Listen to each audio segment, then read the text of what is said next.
வணக்கம் வணக்கம் வணக்கம் பண்ணையா.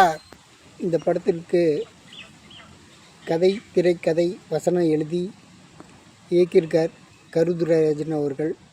இந்த படத்தில் பிரபலங்களும் சரி, அறிமுக நடிகர்களும் சரி.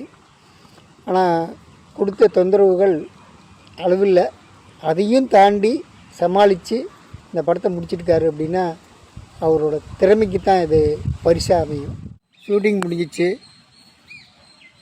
எடிட்டிங் முடிஞ்சு டப்பிங் போயிட்டுருக்கு. பிரபல நட்சத்திரங்களும் புதுமுக நட்சத்திரங்களும் இணைந்து பயங்கரமாக கலக்கியிருக்காங்க. நான் இந்த படத்தில் ஒரு முக்கியமான ரோல் பண்ணியிருக்கேன். என் கூட எலி பட்டையை கிளப்பியிருக்கு. அது மட்டும் இல்லாமல் நாய் என்னை போட்டு பெரட்டி எடுத்துருச்சு. அப்படி ஒரு காமெடியான ஒரு ஃபிலிம் விரைவில் வெண்திரையில் காணலாம்.